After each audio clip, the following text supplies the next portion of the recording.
lebih besar dari apapun yang ada di seluruh semesta alam ini. Kami mengakui dan mengagumi-Mu Tuhan. Engkau Bapa di dalam Yesus Kristus. Kuasa-Mu nyata bagi kami. Inilah kami umat-Mu datang pagi hari ini ya Tuhan. Kami datang menyembah-Mu. Kami meninggikan Engkau.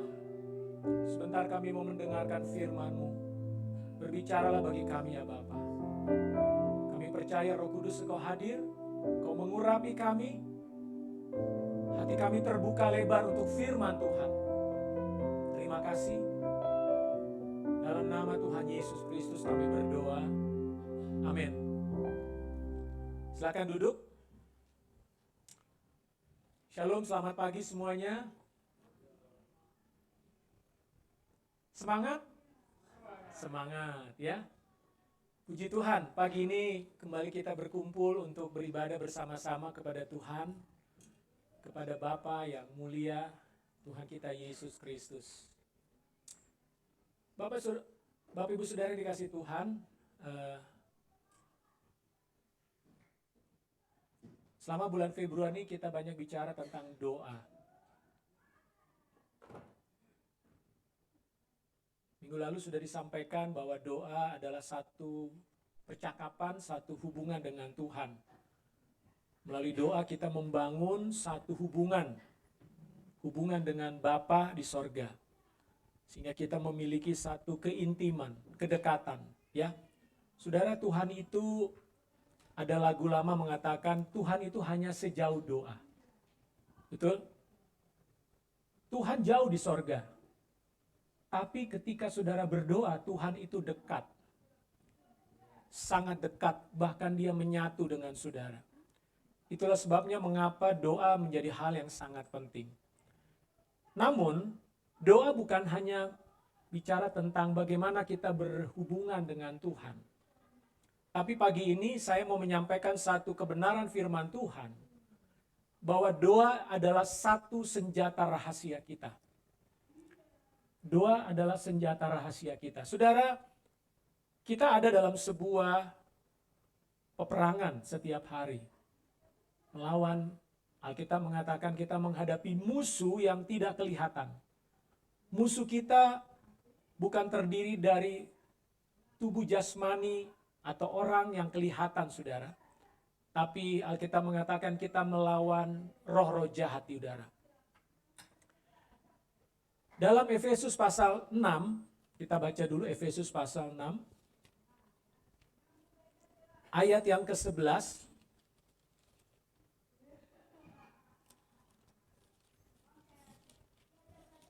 Efesus 6 ayat 11. Kenakanlah seluruh perlengkapan senjata Elohim supaya kamu dapat bertahan melawan tipu muslihat iblis. Di sini firman Tuhan mengajarkan kita agar kita mengenakan seluruh perlengkapan senjata. Tuhan berikan saudara dan saya senjata. Ingat saudara, kita ini juga dipanggil sebagai tentaranya Tuhan. Ya, ada banyak gambaran dalam Alkitab tentang kita nih sebagai umat Tuhan itu sebagai apa. Kita digambarkan sebagai domba. Kita digambarkan sebagai ranting. Ya, minggu lalu Ibu Odi, kita digambarkan sebagai ranting dan Yesus adalah pokok anggurnya. Kenapa kita harus bergantung kepada Tuhan? Tapi dalam ayat ini, Tuhan menggambarkan kita sebagai umat Tuhan, sebagai tentara, saudara. Sebagai tentara. Sebagai pasukannya Tuhan. Dan musuh yang kita hadapi bukan manusia, tapi roh-roh jahat di udara. Nggak kelihatan musuhnya, makanya perlu senjata, bukan pistol. Saudara tidak bisa melawan iblis dengan pisau, dengan pedang, atau dengan pistol, saudara. Tetapi Tuhan memberikan kepada kita senjata-senjata rohani. Dan dikatakan gunakan semua senjata itu agar kamu dapat bertahan melawan tipu muslihat iblis. Nah, kalau saudara baca dalam Efesus pasal 6, ada banyak berbagai senjata yang di sana disebutkan di sana. ya, ada ikat pinggang kebenaran. Saudara, penggambaran Paulus adalah bagaimana seorang tentara pada masa itu. Ya, bukan tentara pada masa sekarang. Pada masa itu, seorang prajurit pada masa itu memakai ikat pinggang, memakai baju zirah, ya, baju besi seperti itu, lalu memakai helm atau ketopong dikatakan, juga pakai sepatu tentunya, ada sepatu tentara, ada memakai perisai, ya, shield, lalu juga ada pedang. Dan di sana dikatakan ikat pinggangnya adalah kebenaran. Senjata rohani saudara adalah kebenaran. Tuhan adalah kebenaran dalam hidup kita. Keadilan, harus ada sifat adil dalam hidup kita, saudara. Kalau saudara tidak adil dalam hidupmu, ya, engkau tidak berlaku adil kepada orang lain, maka iblis mudah menyerang kita. Tapi keadilan, keselamatan, memakai ketopong, helm keselamatan. Lalu kerelaan memberitakan Injil. Perisai iman, saudara harus punya iman di dalam hidup saudara. Dan juga pedang roh. Namun di dalam Efesus pasal 6 ayat 18, Paulus mengatakan begini. Dalam segala doa dan permohonan, berdoalah setiap waktu di dalam roh dan berjaga-jagalah di dalam doamu itu dengan permohonan yang tak putus-putusnya untuk segala orang kudus. Bagaimanakah doa bisa menjadi senjata rahasia yang Tuhan berikan kepada kita? Tadi ada berbagai macam jenis senjata yang Tuhan berikan, ya. Tapi doa adalah kunci untuk mengaktifkan semua senjata itu, saudara. Doa adalah kunci untuk mengaktifkan atau membuat senjata-senjata tersebut akan berguna, saudara. Saudara, kita tidak bisa memakai senjata firman tanpa doa. Kenapa? Karena doa itu adalah di mana kuasa Tuhan akan mengaktifkan firman yang ada pada kita. Doa mengaktifkan iman yang ada dalam diri saudara. Kita nggak bisa berkata, saya punya iman. Tanpa doa, iman saudara tidak akan aktif. Dia hanya menjadi semacam pengetahuan saja. Banyak orang punya pengetahuan tentang iman. Ya, banyak orang punya pengetahuan firman Tuhan. Tetapi mengapa iman mereka dan firman yang mereka miliki itu tidak menjadi sesuatu yang memberikan mereka kemenangan? Bukankah kalau kita memiliki senjata-senjata, seharusnya senjata itu memberikan kita kemenangan dalam sebuah pertempuran? Namun kenyataannya banyak umat Tuhan yang kalah di dalam peperangan rohani yang mereka hadapi setiap hari. Kenapa? Karena firman yang mereka miliki, pedang yang mereka miliki, seperti tidak mampu untuk menghadapi tantangan-tantangan hidup ini. Kenapa? Karena kurang berdoa, saudara. Jadi doa adalah yang pertama. Kenapa doa menjadi senjata rahasia bagi kita? Karena ketika saudara berdoa, kuasa Tuhan lewat doa itu mengaktifkan firman Tuhan yang saudara miliki. Doa mengaktifkan iman di dalam diri saudara. Paulus di dalam ayat yang ke-19 mengatakan begini. Juga untuk aku supaya kepadaku dikaruniakan perkataan yang benar. Ya, agar dengan keberanian aku memberitakan rahasia Injil. Paulus seorang yang memahami firman Tuhan banyak. Dia seorang yang berani, saudara. Tetapi bagaimanakah Paulus bisa berhasil di dalam pelayanannya? Karena ada doa-doa orang-orang percaya dan dia sendiri adalah seorang yang berdoa, Bapak Ibu Saudara. Sehingga pelayanan dia itu kuasa Tuhan menyertai dia dalam pelayanan, sehingga banyak terobosan-terobosan terjadi. Kalau kita ingin melihat terobosan-terobosan di dalam hidup kita, kebuntuan-kebuntuan yang kita alami, imanmu harus diaktifkan melalui doa. Kenapa? Karena ketika saudara berdoa, maka sesungguhnya hatimu, imanmu, dan firman Tuhan menjadi hidup di dalam diri kita. Seringkali kita menjadi orang Kristen yang gak berdaya. Tahu firman Tuhan, tapi kok rasanya firman Tuhan itu seperti gak punya apa-apa ya, kekuatan apa-apa bagi saya. Artinya saudara harus masuk ke dalam doa. Saudara bisa mendeklarasikan firman Tuhan, tapi tanpa kuasa doa di dalam hatimu, maka deklarasi itu hanya seperti omongan yang hampa di udara, saudara-saudara. Jadi kita bukan hanya sekedar berkata-kata firman Tuhan, ayo ucapkan firman Tuhan gitu ya, atau katakan firman Tuhan. Tetapi tanpa kehidupan doa, apa yang kita ucapkan itu hanya seperti gelembung udara, saudara. Kelihatannya hebat, tapi kosong. Itulah sebabnya mengapa doa menjadi hal yang sangat penting. Paulus menyadari di dalam pelayanannya, dia membutuhkan doa. Dia membutuhkan kekuatan dari Tuhan melalui doa, saudara. Karena ketika saudara berdoa, saudara sedang terhubung dengan surga.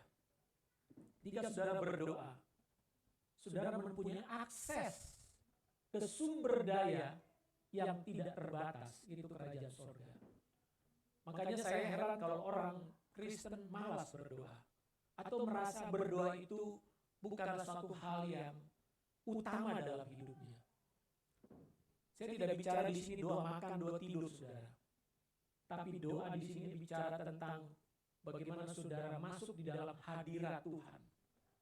Doa artinya saudara mengalami perjumpaan dengan Kristus. Saudara mengalami keintiman dengan Tuhan.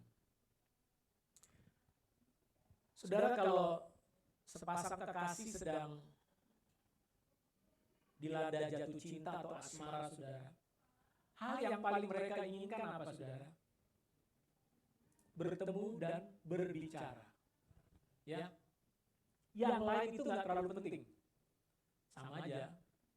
Biarpun tempatnya nggak enak, tapi yang penting ketemu dan ngobrol.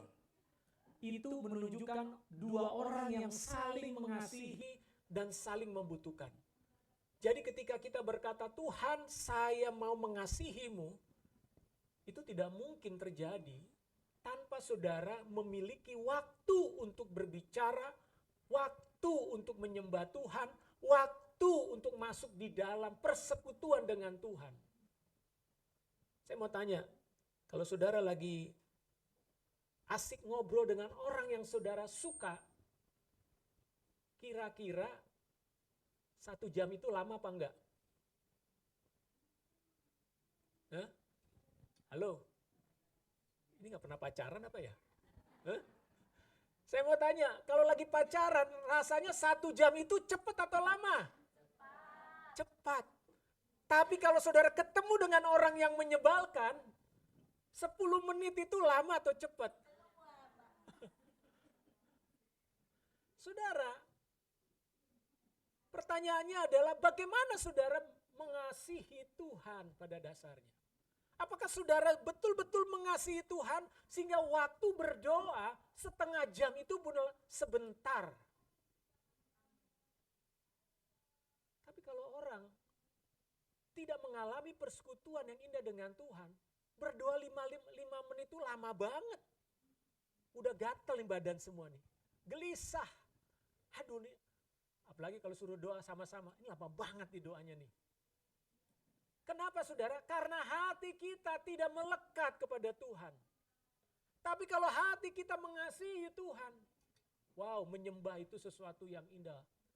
Makanya saudara, kalau saudara lihat hari-hari ini di satu universitas di Amerika namanya Osbury, sedang ada penyembahan berjam-jam, berhari-hari, saudara. Bayangkan orang bisa berjam-jam penyembahan di kapel universitas di Amerika di sana. Dia pulang, mungkin dia mandi sebentar, dia masak, balik lagi, saudara. Kenapa? Karena ada satu kerinduan, kehausan untuk masuk di dalam hadirat Tuhan. Jadi yang pertama adalah doa itu akan mengaktifkan semua senjata-senjata rohani yang sudah Tuhan berikan dalam hidup kita. Jadi kalau saudara ingin mengalami kemenangan dalam hidup ini, maka miliki waktu untuk berdoa dengan sungguh-sungguh. Yang kedua, bagaimana doa menjadi senjata rahasia bagi umat Tuhan. Melalui doa, saudara akan menerima kekuatan yang mengubah keadaan. Doa bisa mengubah keadaan, saudara. Kita mungkin sedang menghadapi situasi yang pelik, situasi yang sulit, situasi yang mustahil. Tapi Alkitab menceritakan banyak kesaksian bagaimana doa bisa mengubah keadaan. Di dalam kitab Daniel pasal 2 ayat 17 sampai 19, ada satu peristiwa Daniel, seorang anak Tuhan, hamba Tuhan. Dia adalah pejabat tinggi di satu kerajaan, namanya Kerajaan Babel. Rajanya Nebukadnezar. Saudara tahu, Raja Babel ini bukan raja yang takut sama Tuhan. Dan dia raja yang kejam. Pada masa yang lalu, kalau raja bilang A, nggak boleh dibantah. Ya. Jadi raja itu punya kekuasaan yang namanya absolut, mutlak. Nggak ada demokrasi dalam kerajaan, saudara. Dalam sistem kerajaan, orang hanya melakukan apa yang diperintahkan. Nggak ada tawar-menawar. Suatu hari raja ini bermimpi. Mimpinya begitu luar biasa. Dan mimpinya itu waktu dia bangun, dia merasa mimpi ini sesuatu yang sangat penting. Tapi dia nggak tahu apa arti mimpinya. Jadi dia mengumpulkan semua orang pinter, orang bijaksana, para menteri-menterinya di kabinetnya untuk berkumpul.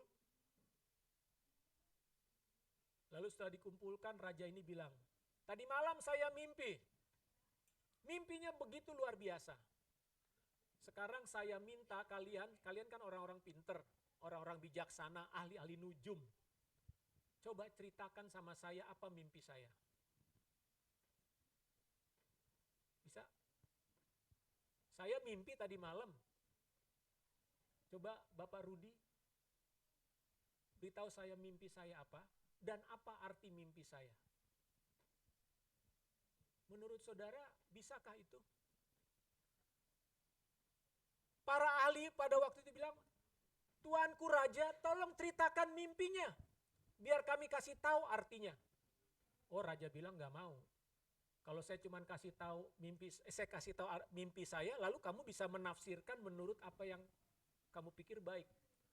Sekarang saya ingin meminta kamu kasih tahu apa mimpi saya tadi malam dan apa artinya. Lalu para ahli-ahli ini bilang, Tuanku Raja, belum ada raja di dunia ini sehebat apapun, sekuasa apapun yang pernah punya permintaan seperti Tuanku. Itu permintaan yang mustahil. Masa Tuhan yang mimpi terus kami harus tahu mimpinya apa? Lalu raja ini marah. Kalau kalian gak bisa kasih tahu mimpi saya dan arti mimpi saya, kalian akan saya bunuh semua. Semua kalian akan saya bunuh. Keluarga kalian akan saya bunuh. Waduh, ini satu titah saudara, satu perintah. Jadi apa yang terjadi? Semua orang ketakutan. Dan kabar tentang berita ini sampai kepada Daniel. Daniel itu seorang petinggi di istana raja. Dan dia termasuk yang akan mengalami masalah dengan peristiwa ini, saudara. Bayangkan, ini hal yang mustahil bukan? Disuruh ceritakan apa mimpi raja dan apa artinya. Semua orang mengalami ketakutan. Lalu Daniel mendengar ini, apa yang terjadi? Lalu dia bilang sama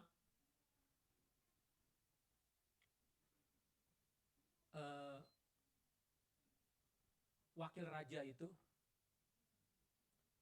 kalau begitu kasih saya waktu, dia bilang.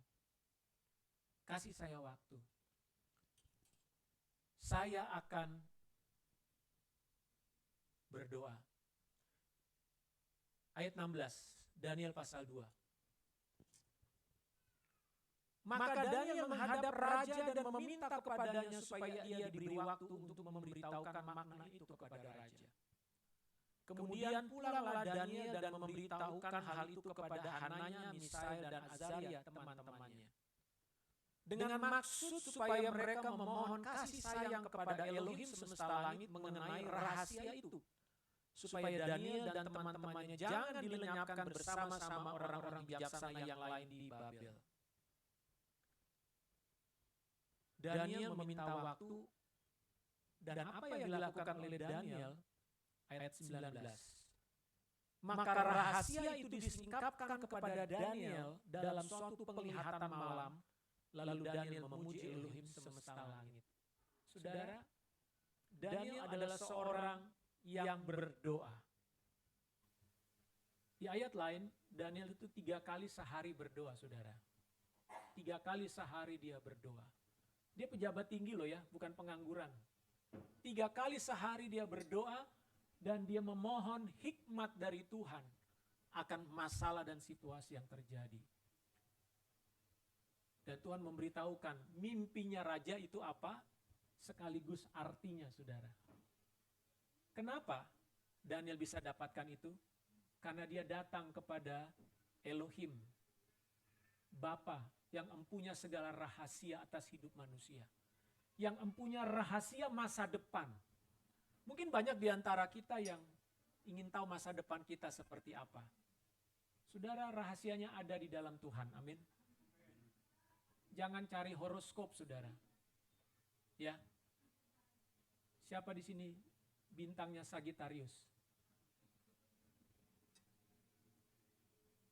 Banyak orang ingin mencari tahu nasibnya dengan membaca horoskop. Padahal Tuhanlah yang mengetahui masa depan bagi kita. Datang kepada Tuhan dalam doa. Dan saudara, ketika Daniel mendapatkan hikmat itu, lalu kemudian Daniel memberitahukan apa yang dia dapat dari Tuhan, sama persis dengan mimpi Raja Nebukadnezar. Maka kemudian apa yang terjadi, saudara? Daniel dipermuliakan oleh Raja Nebukadnezar. Ya, Daniel pasal 2 ayat 48, di sana dikatakan, lalu raja memuliakan Daniel, dianugerahinyalah dengan banyak pemberian yang besar, dan dibuatnya dia menjadi penguasa atas seluruh wilayah Babel dan menjadi kepala semua orang bijaksana di Babel. Saudara lihat, doa sanggup untuk mengubah keadaan. Tadinya Daniel dengan orang-orang pintar yang ada terancam dibunuh. Keluarganya dibunuh. Tapi ketika Daniel berdoa kepada Tuhan, dia mendapatkan jawaban dan solusi, keadaan berubah, saudara. Raja justru menganugerahkan Daniel kemuliaan. Naik pangkat, jabatan, dikasih kekuasaan yang luar biasa besar, saudara. Saudara, Daniel bukan hanya 1 kali mengalami peristiwa seperti itu. Saudara ingat cerita yang terkenal Daniel di Gua Singa? Ya. Kalau saudara sekolah minggunya dulu nggak bolos, pasti pernah tahu cerita ini. Bagaimana suatu hari raja, nah ini Daniel ini unik, saudara. Dia 4 kali rajanya ganti, tapi dia tetap jadi pegawai tinggi di istana raja. Ya. Presiden boleh ganti-ganti, tapi Daniel nggak pernah ganti-ganti posisi, saudara. Hebat dia. Jadi suatu kali raja namanya Raja Darius. Itu diojok-ojok oleh bawahannya untuk membuat sebuah keputusan. Kenapa diojok-ojok membuat sebuah keputusan? Karena teman-teman Daniel itu pada iri melihat Daniel ini orangnya bekerjanya jujur, berprestasi, dan tidak ada kelemahan Daniel. Jadi mereka coba lihat apa kelemahan Daniel, nggak ada, saudara. Luar biasa ya. Kalau hari gini mungkin kalau ada pejabat yang nggak ada kelemahan itu luar biasa, saudara. Kemarin aja baru ada kasus ya. Bagaimana anak seorang pejabat dari Kementerian Keuangan, gara-gara anaknya bapaknya harus dicopot jabatan. Sedih ya? Pasti sedih banget itu. Tapi Daniel didapati nggak ada celahnya, saudara. Satu-satunya yang dianggap kelemahan Daniel oleh teman-temannya ya. Jadi teman-temannya setiap hari tuh ngintipin Daniel nih. Daniel ini apa ya kelemahannya ya? Wah, laporannya tepat waktu. Laporannya selalu dianggap raja oke. Nggak ada catatan dia menipu atau angkanya nggak teliti, atau dia terlambat masuk, atau dia bolos. Nggak ada catatan-catatan itu, saudara. Nggak ada yang membuat mereka bilang, nih raja nih Daniel nggak pantas nih jadi pejabat tinggi di sini. Nggak ada, saudara. Sampai suatu hari mereka perhatikan apa? Oh, Daniel itu setiap jam sekian dia berdoa. Dia masuk ke kamar, dia berdoa. 3 kali sehari. Wah, ini dia nih. Satu-satunya kelemahan Daniel, dia orangnya suka berdoa. Gimana caranya? Kelemahan ini kita buat jadi sasaran tembak bagi Daniel. Teman-teman Daniel mengusulkan sama raja. Raja, buatlah peraturan selama 30 hari di kerajaan ini, orang-orang tidak boleh berdoa kepada Tuhan dan dewa manapun kecuali berdoa kepada raja. Oh, raja seneng gak? Seneng karena dia dijadikan dewa. Jadi semua warga, pejabat siapapun selama 30 hari kalau mau memohon sesuatu gak boleh datang sama dewanya, tapi harus datang sama raja. Raja Darius seneng. Dibuat peraturan seperti itu, saudara. Dicap dengan kerajaan. Dan musuh-musuh Daniel, ini dia nih, ini kesempatan kita. Coba kita lihat, kira-kira Daniel masih berdoa enggak ya dalam situasi seperti itu? Karena dia ada larangan. Dan kalau larangan ini dilanggar, maka mereka akan dihukum masuk ke dalam gua singa, saudara. Hukumannya masuk ke gua singa loh. Hidup-hidup. Lalu musuh-musuh Daniel lihat, ternyata Daniel tetap berdoa. Dilarang berdoa tapi tetap berdoa.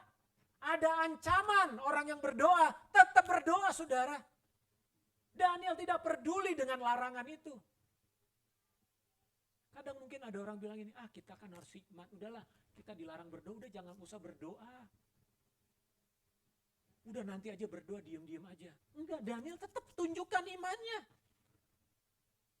Dia tidak menjadi sembunyi karena larangan itu, tidak. Dia tetap berdoa. Dan musuh-musuhnya melihat dia, saudara. Dan ketika dilaporkan kepada raja, raja sedih. Kenapa? Karena Daniel harus masuk ke gua singa, sementara dia sayang sama Daniel, karena Daniel ini adalah orang kepercayaannya. Singkat cerita, Daniel terpaksa dimasukkan ke gua singa, saudara, oleh raja. Sebagai akibat peraturan itu. Semalam-malaman raja gak bisa tidur. Dia mikirin, aduh Daniel pasti udah dikoyak-koyak sama singa nih. Udah dikoyak-koyak, udah mati dia pasti. Dia gak bisa tidur, pagi-pagi dia bangun, dia pergi ke gua singa. Dia panggil, Daniel, Daniel, apakah engkau masih hidup? Mungkin suara raja udah lesu. Dia gak ada harapan, Daniel, masih adakah kamu di sana? Tapi Daniel bilang, Tuanku raja, aku masih hidup. Wah, raja senang banget. Daniel diangkat, dikeluarkan dari gua singa, lalu kemudian musuh-musuhnya justru yang dihukum raja untuk masuk ke gua singa. Saudara lihat, doa bisa mengubah keadaan.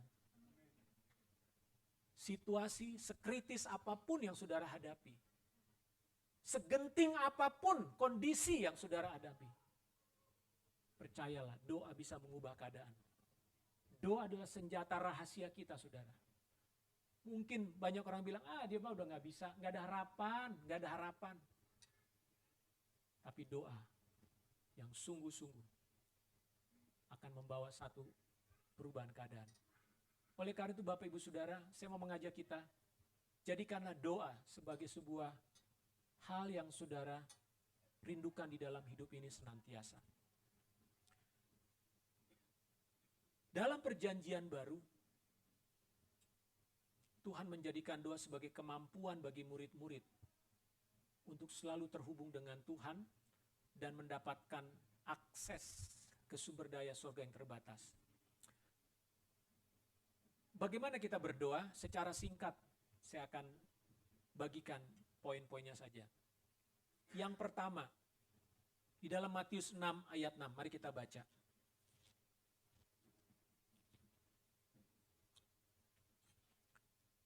Bagaimana kita berdoa? Tetapi jika engkau berdoa, masuklah ke dalam kamarmu, tutuplah pintu dan berdoalah kepada Bapamu yang ada di tempat tersembunyi. Maka Bapamu yang melihat yang tersembunyi akan membalasnya kepadamu. Saudara, hal pertama berdoa, saudara harus sediakan waktu untuk punya hubungan dengan Tuhan secara pribadi. Masuk dalam kamar. Bicara tentang saudara fokuskan waktu saudara untuk berdoa. Ya, memang ada ayat mengatakan berdoalah senantiasa. Saudara bisa berdoa sambil masak, sambil jalan, sambil belanja bisa berdoa. Tetapi saudara, Tuhan mengajarkan kita masuk dalam kamar, tutup pintu dan berdoa. Berdoa berbicara kepada siapa? Kepada Bapamu yang ada di tempat yang tersembunyi. Tuhan mau kita ada dalam sebuah hubungan pribadi di tempat yang tersembunyi, saudara. Ada waktunya kita berdoa bersama-sama, berdoa seperti ini. Tapi Tuhan mau kita punya waktu berdoa. Berbicara kepada Dia secara pribadi. The hiding place. Tempat persembunyian. Ya. Doa itu adalah tempat persembunyian kita dengan Tuhan, saudara. Sesibuk apapun saudara, saya mau katakan sediakan waktu saudara untuk berdoa. Kalau saudara bisa main musik, ambil gitar saudara, sambil saudara menyanyi, menyembah Tuhan. Saya sering lakukan itu. Ketika hari-hari saya waktu yang lalu pernah mengalami sebuah tekanan, ya, saya ambil gitar, nyanyi, menyembah Tuhan. Bisa setengah jam, bisa 1 jam saudara. Itu adalah waktu-waktu yang paling indah saat kita bisa berdoa, menyembah Tuhan, saudara. Saudara tahu ketika kita dalam hadirat Tuhan, kita nggak tahu sekeliling kita ini, saudara. Waktu itu menjadi relatif, ya. Waktu itu menjadi relatif. Kalau kita ada dalam sebuah, tadi saya katakan tadi ya, kalau kita bertemu dengan orang yang kita kasihi, 1 jam itu terasa cepat. Waktu itu jadi relatif, ya. Sama-sama 1 jam. Tapi ketika saudara berbicara dengan orang yang saudara kasihi, atau saudara sedang melakukan sesuatu yang menyenangkan bagi saudara, 1 jam itu terasa cepat. Sebaliknya, 1 jam akan terasa sangat lama ketika saudara melakukan hal-hal yang membosankan. Saudara, saya mengajak kita, mari jadikan doa sebagai hal yang menyenangkan. Itu memang bukan sesuatu yang terjadi dengan sendirinya. Mintalah kepada Tuhan, berikanlah saya hati untuk saya bisa mengalami satu persekutuan dengan Tuhan. Sehingga 1 jam berdoa itu sesuatu yang menyenangkan, saudara. Yang kedua, mari kita baca di dalam Yohanes 14 ayat 13. Yang kedua, berdoa di dalam nama Yesus. Yohanes 14. Mengapa kita perlu berdoa hanya di dalam nama Yesus? Ayat 13. Dan apa juga yang kamu minta dalam namaku, ini yang Yesus berkata demikian, aku akan melakukannya supaya Bapa dipermuliakan di dalam Anak. Ayat 14, jika kamu meminta sesuatu kepadaku dalam namaku, aku akan melakukannya. Saudara, berdoa itu harus di dalam nama Yesus. Jangan berdoa di dalam nama yang lain. Ya. Kenapa dalam nama Yesus? Yesus berkata, kalau kamu berdoa di dalam namaku, minta kepadaku, maka Bapa akan memberikannya kepadamu. Ya, coba kita lihat lagi Yohanes 16 ayat 23. Yohanes 16 ayat 23.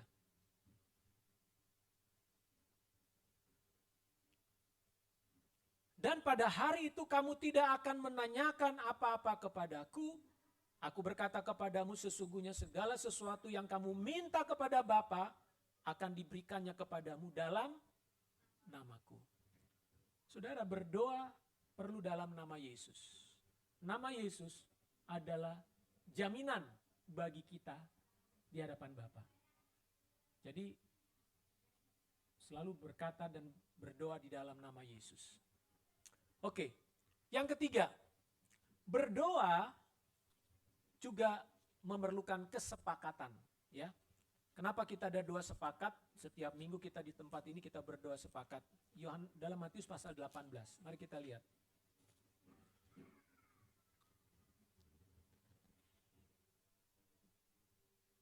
Ayat 19. Dan lagi aku berkata kepadamu, jika dua orang daripadamu di dunia ini sepakat meminta apapun juga, permintaan mereka itu akan dikabulkan oleh Bapakku yang di sorga. Saudara, kalau berdoa, cari teman yang bisa sepakat.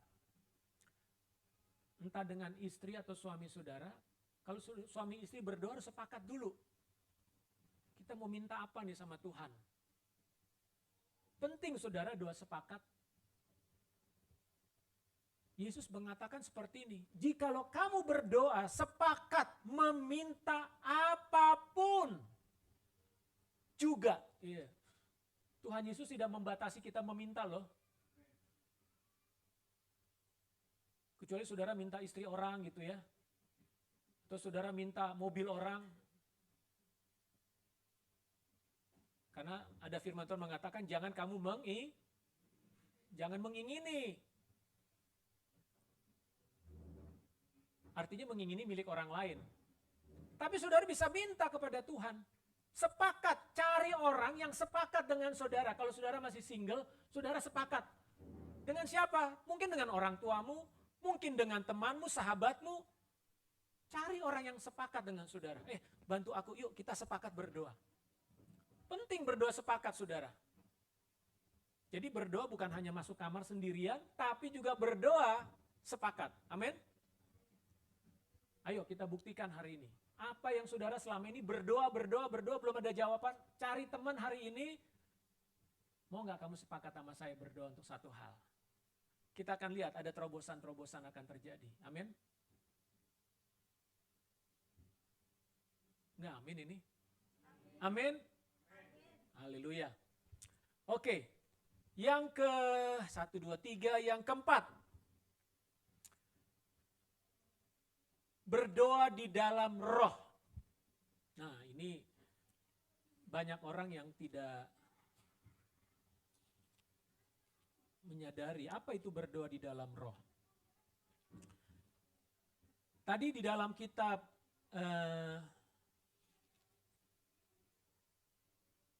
Efesus, ya. Paulus mengatakan berdoalah di dalam roh. Nah, sekarang kita lihat mengapa kita perlu berdoa di dalam roh dan apa itu berdoa di dalam roh. Kita baca 1 Korintus 14 ayat 2. 1 Korintus 14 ayat 2.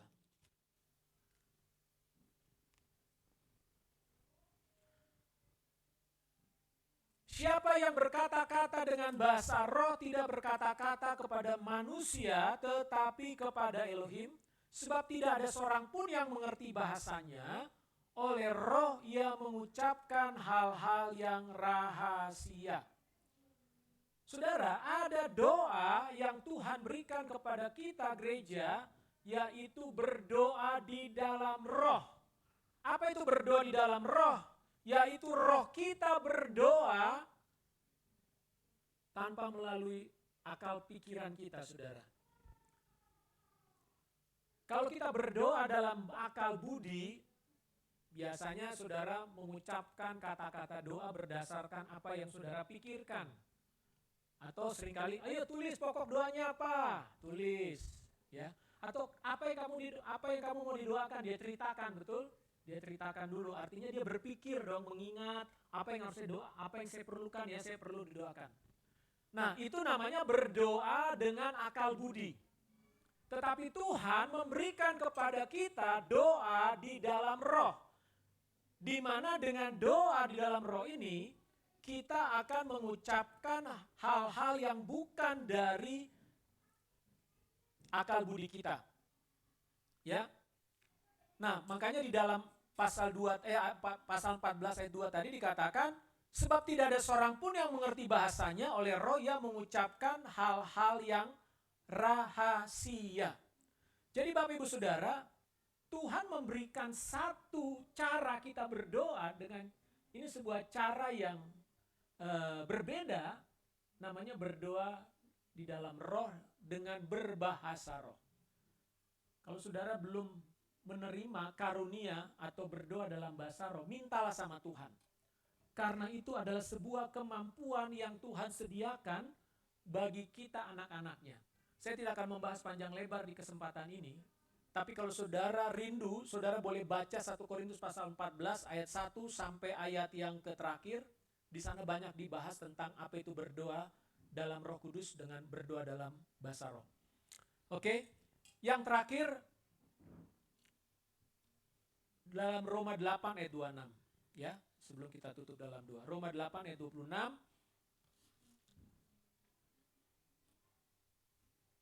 Bagaimana kita berdoa? Di sini Roma 8 ayat 26. Demikian juga roh membantu kita dalam kelemahan kita, sebab kita tidak tahu bagaimana sebenarnya harus berdoa, tetapi roh sendiri berdoa untuk kita kepada Elohim dengan keluhan-keluhan yang tidak terucapkan. Saudara, ternyata dengan pertolongan Roh Kudus, saudara juga sedang menyampaikan hal-hal yang saudara nggak bisa ucapkan, karena itu mungkin sesuatu yang terlampau dalam di hati saudara, atau kadang-kadang ada banyak persoalan yang kita sendiri nggak ngerti persoalan ini ujung pangkalnya bagaimana. Tiba-tiba kita ada dalam situasi itu. Nah, Tuhan memberikan kemampuan kepada Roh Kudus di dalam diri kita untuk berdoa menyampaikan hal-hal yang tidak terucapkan itu. Nah, jadi di sini Roh Kudus adalah penolong utama kita dalam berdoa. Jadi berdoa bukan semata-mata karena pikiran saya mau berdoa, tapi Roh Kudus sendiri menolong saudara untuk bisa berdoa. Oleh karena itu betapa saudara perlu bergaul dan bergantung sama Roh Kudus. Makanya disebut Roh Kudus itu penolong. Dia penolong dalam segala hal, termasuk bagaimana berdoa, saudara. Puji Tuhan, biarlah firman Tuhan pagi ini menolong kita untuk lebih mempunyai kerinduan untuk berdoa. Kalau hari ini saudara dengar firman ini, dan saudara ada kerinduan hati saudara berdoa, pulang dari ibadah ini, pulang ke rumah, mungkin nanti sore, sediakan waktu saudara untuk berdoa. Ya, saya dulu di awal-awal saya mengalami kepenuhan Roh Kudus, saudara, ya sampai hari ini juga, saya bilang sama mama saya, "Ma, jangan ganggu saya mau berdoa." Jadi memang saya sediakan waktu untuk berdoa dan saya tidak mau orang ke kamar saya ketuk-ketuk, "Parda, makan." Nah, orang lagi berdoa disuruh makan gitu ya. Jadi kita memang perlu sediakan waktu untuk berdoa. Ya. Jangan, doa itu bukan sambilan, saudara. Itu waktu khusus untuk kita datang kepada Tuhan. Nah, belajar lebih banyak tentang doa, karena pelajaran tentang doa ini sangat banyak, sangat luas, saudara. Tetapi melalui firman Tuhan yang sudah disampaikan dalam beberapa kali di sini, saya berharap saudara-saudara semua semakin bertumbuh di dalam doa kepada Tuhan. Tuhan Yesus memberkati. Mari kita tundukkan kepala, kita datang kepada Tuhan. Haleluya. Kami bersyukur kepadamu Bapa untuk firman-Mu pada pagi hari ini, di mana Tuhan sudah mengajarkan kami tentang doa. Doa sebagai senjata rahasia.